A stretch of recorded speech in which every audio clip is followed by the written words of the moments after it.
Ya oke guys, balik lagi di Papio Channel ya. Jadi ini adalah driving impression dari Toyota Yaris Cross Hybrid. Tapi kali ini bukan saya lagi nyupir ya, saya cerita aja nih teman-teman. Saya nggak lagi nyupir. Jadi mobil ini udah kita bawa Jakarta Bengkulu, Bengkulu Padang, udah lewat Kelok sampai MP, menuju Danau Maninjau, lewat juga apa tadi? Mande, Udah lewat kawasan Mande. kawasan Mande, naik turun gunung curam, kelok-kelok ya.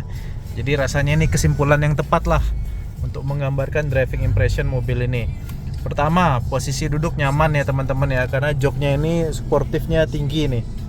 Jadi jok ini tinggi teman-teman. Tuh gelap ya, nge-review manggrip kita ini. Jadi posisinya enak, tinggi, dan bagian sini nih juga tebel teman-teman ya. Jadi kalau belok-belok tuh nggak kegoyang-goyang lah, karena tebel di sininya. Nah itu posisi duduk. Cuman memang secara visibilitas ini pilar A-nya terlalu besar teman-teman. Jadi blind spotnya cukup besar, baik di kiri kanan ya. Jadi kalau kita mau belok-belok tikungan kanan, blind spotnya terlalu besar nih teman-teman. Desainnya nih nggak terlalu bagus ya teman-teman. Tapi bagian depan samping belakang cukup oke. Itu dari posisi duduk. Apalagi untuk bagian driver dia udah elektrik, jadi enak menyesuaikan ini ya, berbagai macam postur tubuh.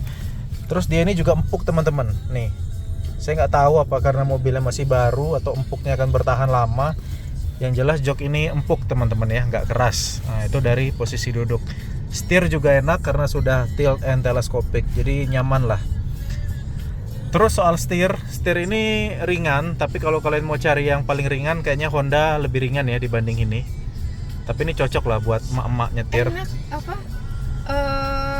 Kalau terlalu ringan kan gampang kita muter-muterin, jadi masih ada kayak apa sih? Ya, ada rasa Nah, beratnya dia dikit. iya. Cuman kalau kalian suka yang ringan banget, kayaknya cari Honda aja guys. Setir juga udah kulit, jadi itu ya. Untuk belok-belok ya cukup lah, ini bukan mobil sport ya. Jadi cukup akurat lah setirnya. Pegangan setirnya pas. Nah, pegangan Nggak setirnya terasa pas. terlalu kecil atau terlalu besar. Lingkar setirnya ya ukuran emak-emak lah guys, standar. Memang ini mobil untuk emak-emak saya beliin ya. Nah itu soal setir. Lalu soal gas, pedal gasnya cukup responsif. Cuman kalau lagi nanjak ini ya, ini kayak raungan mesinnya tuh terlalu meraung gitu teman-teman. Ini kan mesin 2NR ya, mesinnya Avanza. Dibandingin Eclipse Cross kita, ini terlalu meraung ya mesinnya ya. Kalau nanjak-nanjak tuh raungannya tuh nggak enak, gitu. Kayak apalah.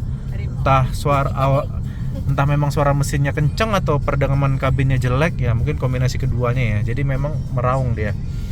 Dan ini memang didorong dengan mesin hybrid ya, jadi ada listriknya. Jadi kalau mau nyalip ini enak teman-teman. Jadi nggak usah ragu kalau mau nyalip cepet dia. Walaupun memang di tipe hybrid ini dia tidak ada pedal shift ya. Kalau tipe yang non hybrid malah ada pedal shift.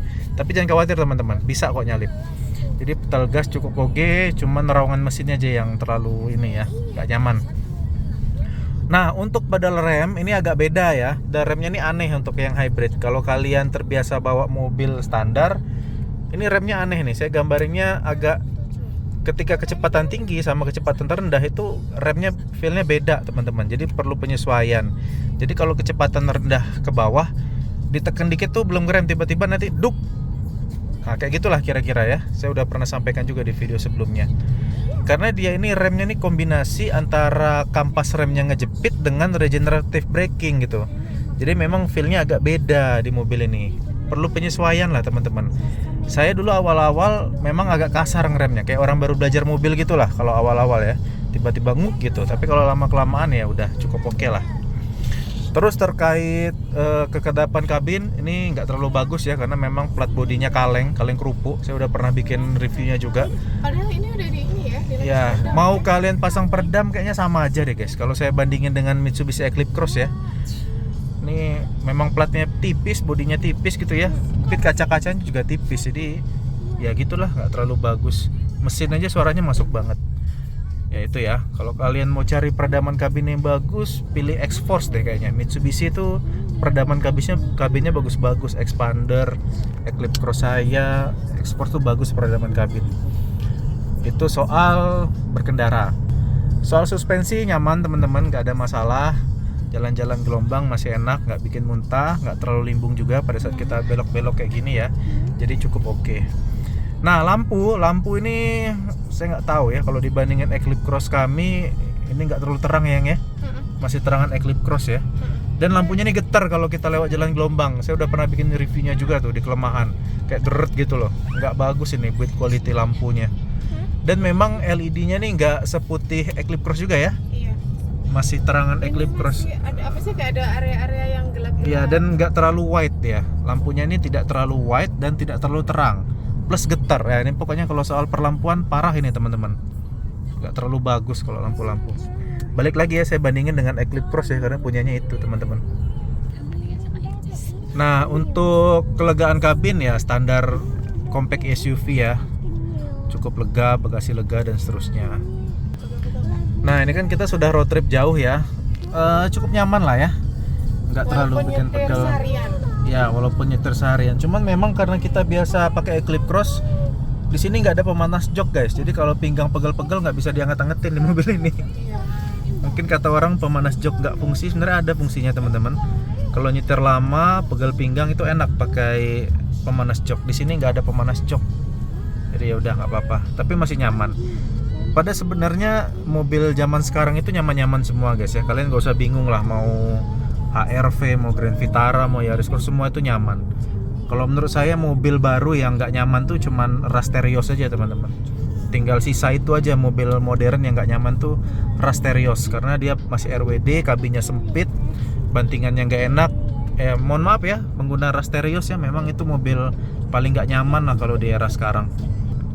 Ya Mobilio masih nyaman semuanya, kecuali Rasterios lah, tinggal itu aja yang nggak enak mobil itu.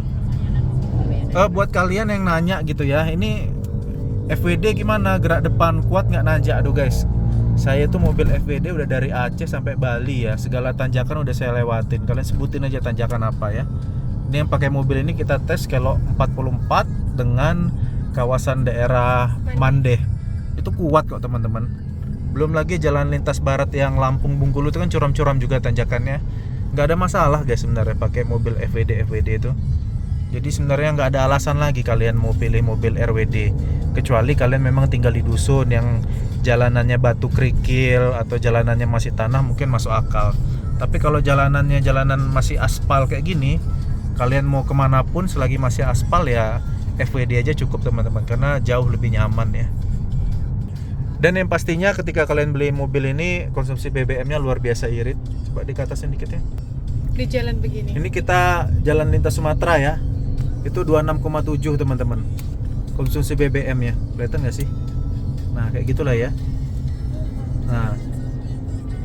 Jadi ya itulah alasan memilih mobil ini, karena BBM-nya ini jalan kayak gini ya, naik turun kelok-kelok ya teman-teman ya, sampai 26,7.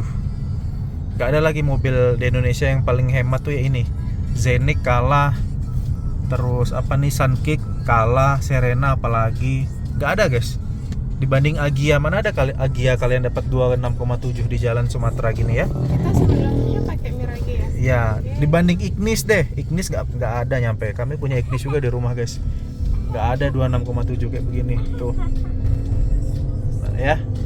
Jadi ya cukup oke teman-teman. Tapi memang minusnya build quality. Nanti saya kasih video kelemahannya di bawah ya. So far cukup bagus mobilnya, nyaman untuk di road trip luar kota seperti ini. Oke lah gitu aja teman-teman ya. Agak tinggi juga. Ya, dan tinggi juga. Jadi nggak khawatir kalian mau lewat jalan rusak. Oke guys, gitu aja. Oh, ada satu lagi, fiturnya full ya. Kalian sebut aja mau fitur apa, ada di sini teman-teman. Iya, ada semua fitur-fitur keselamatan modern saat ini ya. Oke, gitu aja teman-teman. Semoga bisa memberikan informasi dan manfaat buat kalian semua. Terima kasih sudah menonton.